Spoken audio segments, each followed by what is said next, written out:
কাছাগুলো মানুষের মতন মানুষ করবো, তাই লেখাপড়া শেখাবো। ওই হয় 200, 300, 500 হয়। এদিকে আপনার চলে? আল্লাহ যেরকম চলে সেরকম চলে। 4টে মেয়ে না?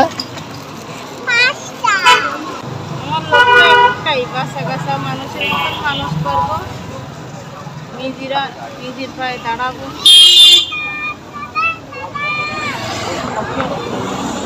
বাচ্চা কাচ্চাগুলো মাদ্রাসায় পড়াই, ভালো শিক্ষা শিক্ষিত করবো, এই আশা নিয়ে আমি কারোর কাছে কিছু বলবো বলার। আমার একটাই আল্লাহ আমারে যেভাবে চালায় আমি সেভাবে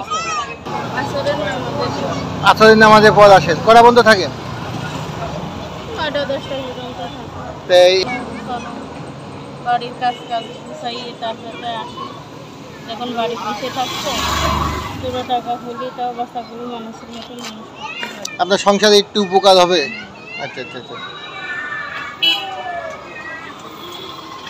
যদি আল্লাহ করে তারা সাহায্য করে সেটা তাদের ইচ্ছা, আমি কারোর কাছে সাহায্য চাচ্ছি না। আমি আল্লাহর কাছে করছি, আল্লাহ আমার সাহায্য করে। আমি এটা চিন্তা ভাবনা করে আমি এই কাজ করছি। আল্লাহ আমার সহায় থাকতে আমার আর কিছু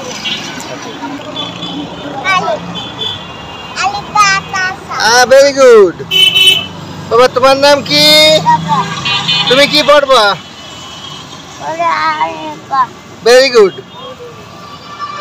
আপনারা দেখছেন যে এই যে একজন অসহায় মহিলা, এই যে 4টে বাচ্চা, আর তিনটে বাচ্চাদের এখানে নিয়ে কোলে নিয়ে এসে এখানে দোকানদারি করতেছে। তা ইলেকট্রিক মার্কেটে টাউন হল মাঠে ঠিক অপোজিটে চলতি পথে যে সামনের পরে বেঁধে গেল, সেটি আপনাদের সাথে আমরা শেয়ার করতেছি। এখানে যদি কেউ ইনাকে সহযোগিতা করতে চান, ইনার মোবাইল নম্বর হলো, আমার যে বোন আছে বোনের মোবাইল নম্বর আপনাকে স্ক্রিনে দিয়ে দেবো। আপনারা তার সাথে সরাসরি কথা বলবেন, কথা বলে যদি সহযোগিতা করতে, বাচ্চারা আছে বাচ্চাদের তারা আশা মাদ্রাসায় ভর্তি করবে, ভর্তি করার যদি কেউ সহযোগিতা করতে। আমার কারোর কাছে কিছু বলার নেই, আমার একটাই খালি আমার বাচ্চাগুলো যেন মানুষের মতন মানুষ করতে পারি, তারা যেন সবাই দোয়া করে। আর এইটুকুই চাওয়া তাদের কাছে, আর কোনো চাওয়া নিজের কাজ করতেছি, সেই দেশটা মানুষের যেন বরকত আসে, তাদের কাছে দোয়া চাই। এইটুকুই তাদের কাছে চাওয়া, আর কিছু চাওয়া নেই।